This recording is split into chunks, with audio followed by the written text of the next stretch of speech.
Today, I'm starting a new weekly series called The Weekly Wire. Basically, I'll be going through the top stories in hockey from the past week, this week being July 20th to 26th. If I missed anything, don't hesitate to leave it in the comments. Alright, let's get to it.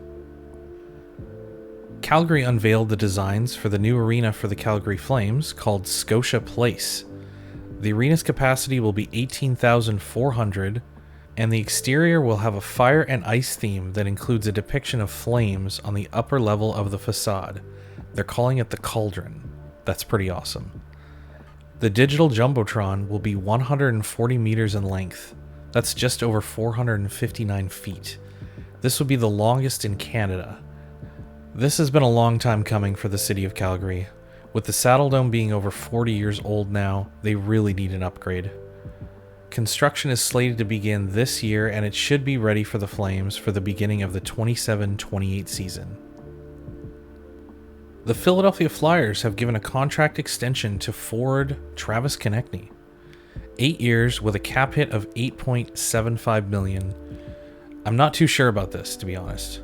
Don't get me wrong, Konecny is a good player, but he only had 67 points last season. This is a cap hit comparable to Sidney Crosby, Leon Draisaitl, albeit those are old contracts, also Dylan Larkin and Sam Reinhart.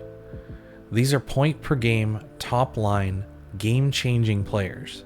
Konecny is 27 years old, so he still has some time to break out, but right now this feels like an overpayment. On July 26th, former Ottawa Senators assistant coach Bob Jones passed away. Jones was diagnosed with ALS back in December of 2022, but he continued to work with the Senators into the 23-24 season. I want to express my condolences to Bob's family, friends, and the Ottawa Senators organization. He was 54 years old. In an interview with Sportico, Matt Ishbia, the owner of the NBA's Phoenix Suns, said that he would be interested in bringing an NHL team back to the city of Phoenix. He also said, quote, "It's definitely something I'm interested in. It's a four-sport town. I'm disappointed we don't have a hockey team, but I understand what happened, and we're going to try to fix that one day." This is great news for Arizona hockey fans. I'm sure the whole ordeal with the Coyotes is still raw, but this is at least something positive that they can hold on to for now. The Columbus Blue Jackets have hired Dean Evason as their head coach. Evason served as the head coach of the Minnesota Wild from 2020 to 2023 with a regular season record of 147, 77, and 27. Evason led the Wild to the playoffs in 4 different seasons, but they never won a playoff series.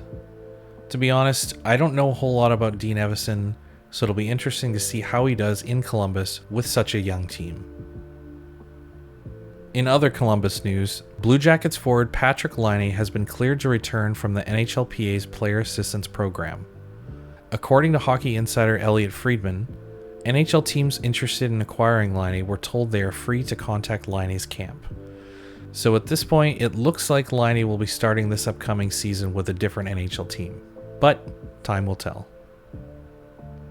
The Buffalo Sabres have re-signed goaltender Ukko-Pekka Luukkonen.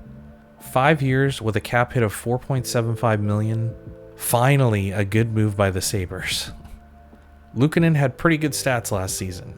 He played 54 games and had 27 wins, a 2.57 goals against average, and a .910 save percentage.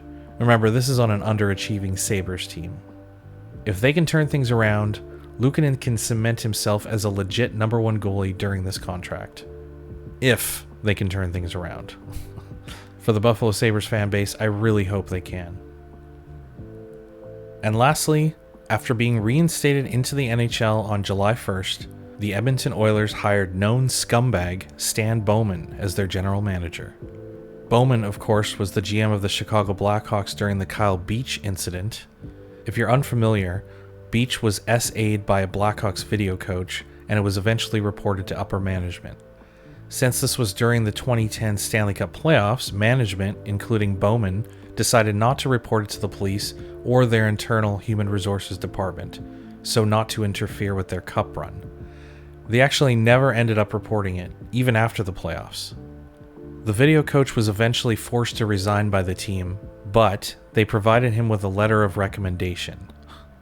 The guy went on to SA more people, some at the high school level. Absolutely disgusting and infuriating. Look, in most circumstances, I believe in giving people a second chance, but personally, this is unforgivable. And for anyone to hire this scumbag is just maddening. That's it for this week. What do you think of the Flames' new arena? How about the Flyers and Sabres signings? Do you think NHL hockey will be back in Phoenix anytime soon?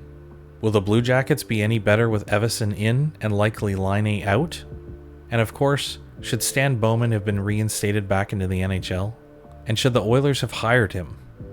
Let me know your thoughts in the comments, and I'll see you next Saturday in the next Weekly Wire.